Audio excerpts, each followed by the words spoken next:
Ladies and gentlemen, welcome back to YieldCanary. If this is your first time here, YieldCanary is a platform that tracks income ETFs, over 300 income ETFs, and it tells you which ones are healthy and which ones are quietly destroying your wealth.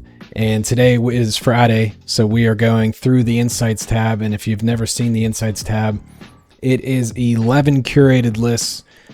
Some big hitters like the highest yielding ETFs with no NAV erosion, best weekly pairs, best monthly pairs. Just makes the data very easy for you to read, and it updates twice a week. Let me zoom in here. There we go. Have been getting comments that the screen's hard to read, so I'm going to try to zoom in from now on. So let's get started. We just run right down the Insights tab every Friday, so be sure to subscribe on your way in if you want to stay updated on this stuff. And the first list is the highest yielding ETFs with no NAV erosion. Some call it the holy grail of income investing. And we're going to go right down with two State Street ETFs, XLEI and XLKI. And if you scroll, or if you look over to the right here, you could see our yields nearly 20% and 19% respectively. And you could see what they are doing price return 1 year. XLEI, for example, is up 11.75% on the year. XLKI about 5.5%. Then we come down to two very popular funds from NEOS, QQQI, currently just under 14% on the yield, and it is pretty flat on the 1 year price. IWMI, NEOS's Russell 2000, just above 13% on the yield and 12% on the price return 1 year.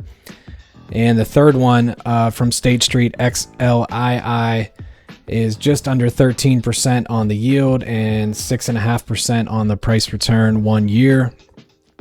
Then we have Tap Alpha TSPY, similar yield, a little over 12% on the true yield there, and 3.65% on the price return. Then we have Curve AAPY. This one is a little over 12% on the yield and 7.5% on the price return. Then we have BIGY from YieldMax, just under 12% on the yield and just over 3% on the price return. SPYI is a very popular fund from NEOS, 11.64% yield, and it's up 4.65% on the 1 year. And finally, RYLD from Global X is their Russell 2000 covered call fund, and that one 11.37% on the yield, and it is up 8.12% on the 1 year.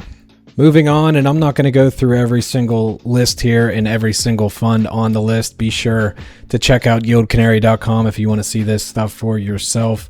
But this one is the best after-tax cash flow. So this is our take-home cash return 1 year. And essentially what that means is the price return on the 1 year plus the after-tax distributions. And right now, taxes are set to 25%. It's just a flat tax that you can adjust up here in the right-hand corner in your profile settings. So this is price return 1 year plus the after-tax distributions combined. That is what this list is telling you. And we'll start with AMDW. That has a take-home cash return of 109%. Then we have SOXY from YieldMax, which has been killing it lately, 91.5%. CHPY, which seems to be on every list nowadays, is right around 69%. Then we have AMDY. That one is at 58%. And finally, Roundhill's GOOW, which is their Google weekly pay ETF. The take-home cash return is about 57.5%. So let's move on. I'm not going to go through this one. You could check this out on your own if you want. This is our buy zone picks. It just tells you which of these ETFs are trading below their 90-day moving average, and it gives you how much they're trading below their 90-day moving average. So pretty cool list there. This one's always fun to go through. It's the highest yielding, highest advertised yield funds here. This is the number that a lot of you'll see on the websites of a lot of these fund issuers. It's basically just last month's distribution annualized. So the numbers can be very high, and they could also mean nothing because a lot of these funds are absolute garbage. Starting with Grayscale's ETCO, you could see a 127% advertised yield. Also from Grayscale, their Bitcoin fund trust thing here, 105% on the advertised yield.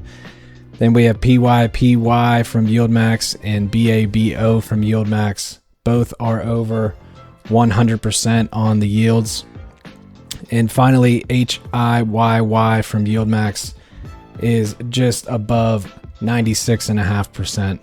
So that is, you could see more of them here. And if you want to see even more on any of these funds, you can click to show 5 more on the list. So that is that list. Next, we're coming down to the best weekly pairs.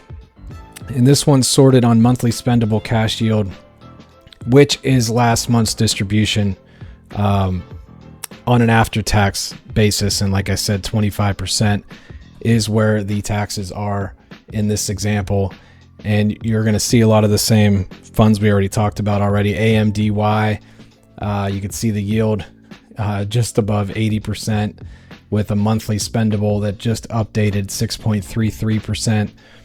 This monthly spendable is that's the number that would land in your brokerage account as money you can spend according to last month's distribution, if that makes sense.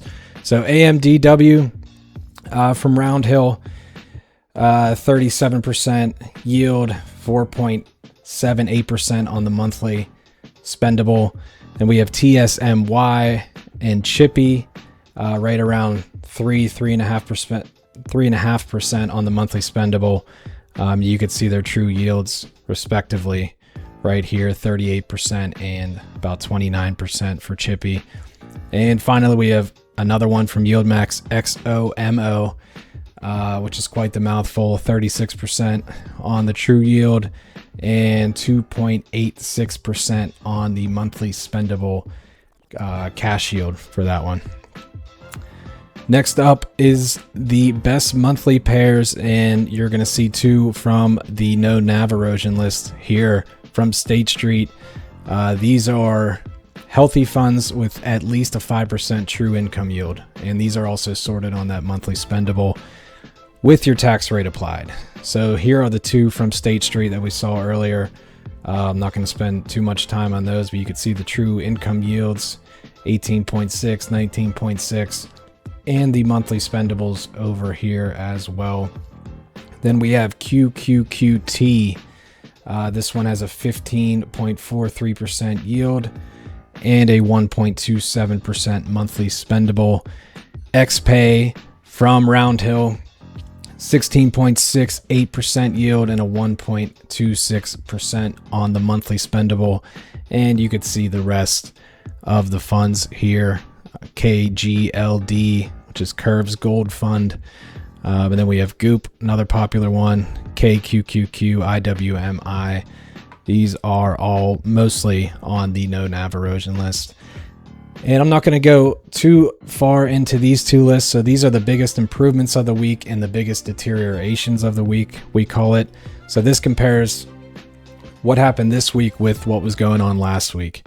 So essentially you could see NVDY, the return of capital that we're calculating, it improved by 83% from last week, and the true income yield went up by 47% from last week. So that's what that means there. And then over here on the right, SPYI, the return of capital got worse by 80%, and the true income yield went down by 14.63% from last week. That's what these 2 lists are telling you. These ones down here are a little boring. Largest healthy funds by assets under management and the lowest expense ratio funds. These don't change much week over week, but it's still something we like to display. There are a lot of the big dogs like from Vanguard, SCHD, and there are a lot of the same names on both lists just because some of the really big funds also have some of the lowest expense ratios. So something to check out there. And then finally, the yield traps to avoid. These are basically the worst of the worst. These are severe risk funds that have the shortest death clock, which means they're deteriorating most in price. Their NAV's shrinking, the distributions are going down, and that is how we rank these. So you could see AIYY from YieldMax. Be on alert for funds on this list to eventually close up shop. But like I said, this stuff changes, so it's not a guarantee at all. So that is the Insights tab for this week. Be sure to subscribe if you want to stay up to date on this stuff. And if you want to check out YieldCanary for yourself, there is going to be a pinned comment down below. You could click the link down there, and we will catch you in the next video.